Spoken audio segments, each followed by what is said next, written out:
Good morning, सुप्रभात। स्वागत है आप सभी का। आप देख रहे हैं समृद्धि न्यूज और मैं हूं आपके साथ पूजा तंवर। वक्त हो चला है दिन भर की बड़ी खबरों की ओर रुख करने का। शुरुआत करेंगे दिन की सुर्खियों के साथ। हरियाणा के कुछ खाप महिला संगठन और संयुक्त किसान मोर्चा के नेताओं ने भी पहलवानों का समर्थन देने का ऐलान किया। वे सभी पहलवानों का समर्थन देने के लिए दिल्ली के जंतर मंतर पहुंचे। बजरंग पुनिया ने दावा किया था कि कुछ लोग धरने पर बैठे पहलवानों को धमका रहे हैं। ये लोग रेसलिंग फेडरेशन ऑफ इंडिया से जुड़े हैं।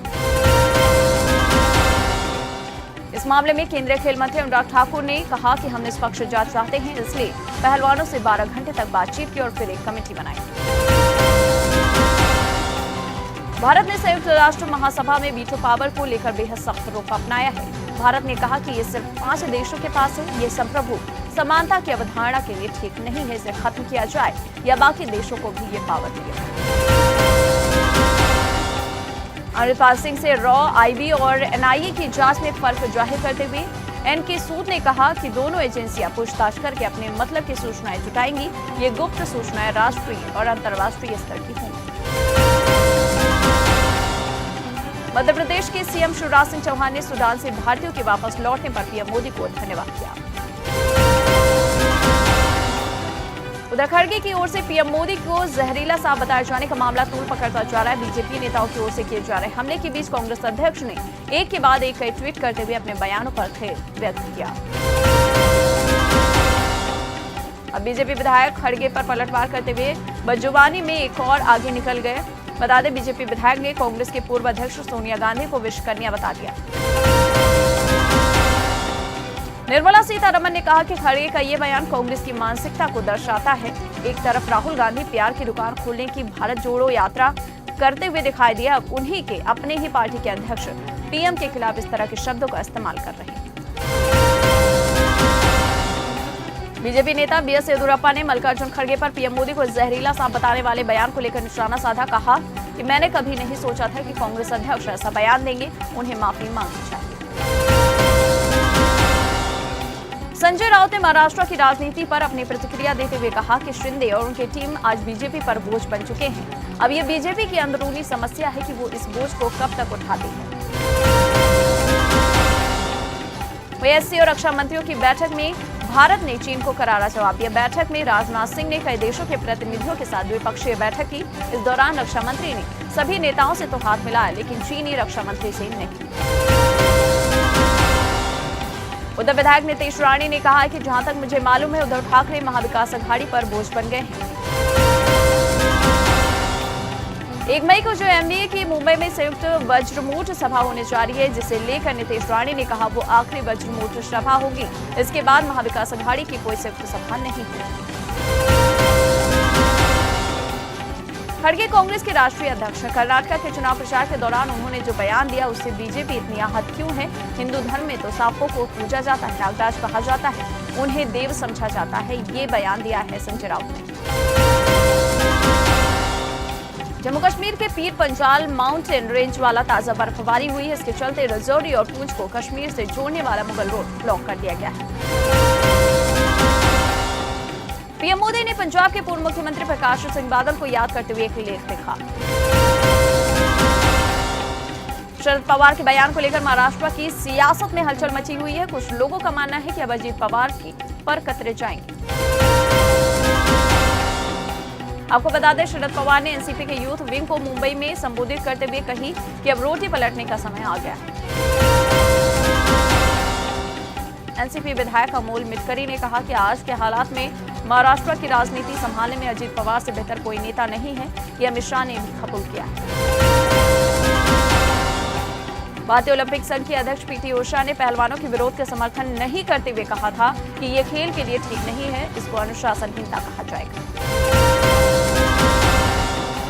मनीष फोगाट ने कहा कि हमारे आरोप सही हैं, गलत नहीं है। उन्होंने कहा, अभी तो हमने पूरी बात खुलकर नहीं बोली।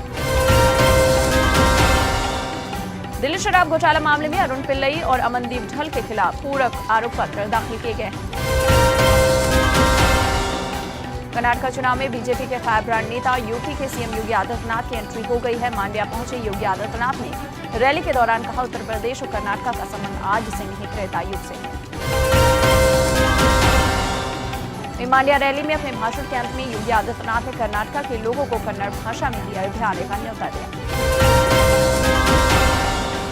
कांग्रेस नेता राहुल गांधी ने कर्नाटक में 10 मई को होने वाले विधानसभा चुनाव के बाद अपनी पार्टी के सत्ता में आने पर सार्वजनिक बसों में महिलाओं के लिए मुफ्त यात्रा की घोषणा की। राहुल गांधी ने आगे कहा कि पीएम मोदी ने कहा था कि हमारी गारंटी योजनाओं को लागू नहीं किया जाएगा। मैं स्पष्ट कर दूं कि कांग्रेस पूर्ण बहुमत के साथ कर्नाटक की सत्ता में वापसी करेगी। अजीत पवार ने एक मजाकिया टिप्पणी में कहा कि वो अपने चाचा और पार्टी के प्रमुख शरद पवार के साथ व्यवहार करते समय महाराष्ट्र नवनिर्माण सेना यानी मनसे प्रमुख राज ठाकरे की नीति का अनुसरण करेंगे।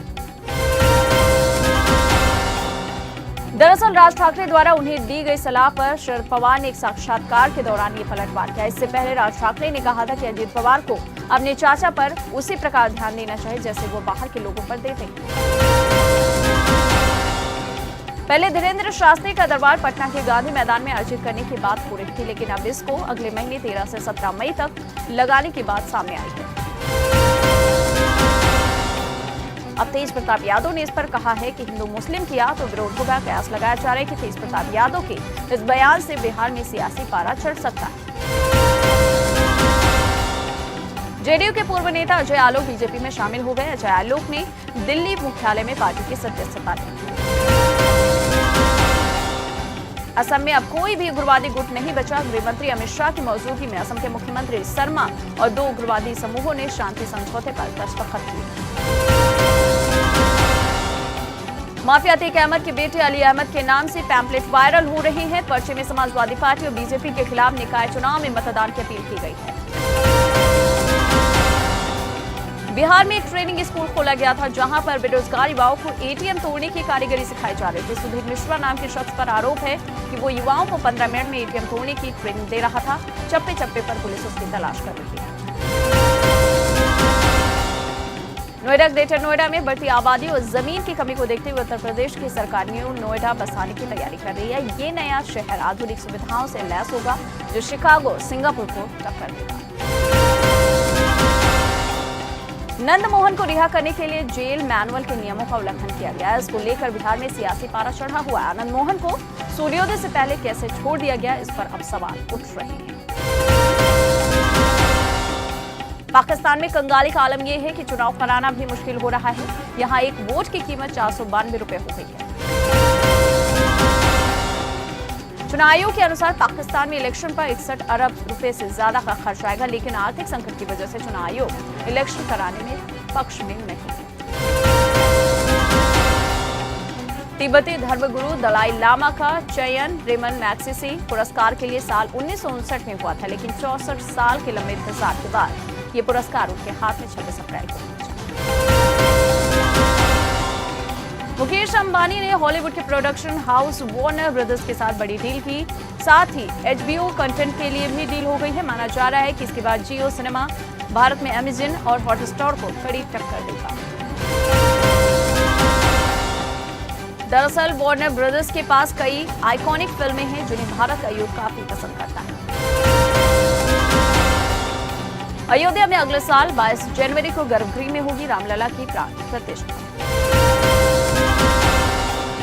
मध्य प्रदेश को पहली वंदे भारत एक्सप्रेस गुरुवार को हादसे का शिकार हो गई। नई दिल्ली से भोपाल जा रही वंदे भारत एक्सप्रेस ग्वालियर के डबरा स्टेशन के पास एक गाय से टकरा गई। टक्कर के बाद ट्रेन के इंजन का बोनट टूट गया। माफिया मुख्तार अंसारी के केस में गुरुवार को भी एमपी एमएलए कोर्ट ने अपना फैसला नहीं सुनाया। इसके बाद कोर्ट ने अगली तारीख 6 मई को सुनाई। गृह मंत्री अमित शाह के अहमदाबाद स्थित थलतेज आवास की सुरक्षा में बढ़ोतरी की जाएगी। आपको बता दें, सुरक्षा एजेंसियों द्वारा अहमदाबाद शहर पुलिस की आग्रह के बाद आवास की सुरक्षा में बढ़ोतरी की जाएगी। कोरोना की रफ्तार थोड़ी स्लो की। पिछले 24 घंटे में 7,533 नए मामले दर्ज। अतीक अशरफ हत्याकांड पर सुप्रीम कोर्ट ने यूपी सरकार से स्टेटस रिपोर्ट मांगी है। 3 हफ्ते का समय दिया है। सीधे एम्बुलेंस से अस्पताल क्यों नहीं लाया गया अतीक अशरफ? माफिया ब्रदर्स की हत्या पर सुप्रीम कोर्ट ने सवाल किया। एमपी में भारत जोड़ो यात्रा के दौरान एक व्यक्ति ने पत्र भेजकर राहुल गांधी को हत्या की धमकी दी थी। पुलिस ने उसे गिरफ्तार कर लिया है। साथ ही रासुका के तहत जेल भेज दिया गया। बताया जा रहा है कि वो उसकी सन की प्रवृत्ति का है। रजिया खान सुसाइड केस में कोर्ट ने सूरज पंचोली को बरी करने का फैसला सुनाया। बता सबूतों के अभाव में सूरज पंचोली बरी की है। तो आज की बात बस यहीं तक, कल फिर होगी मुलाकात। जय हिंद, जय भारत।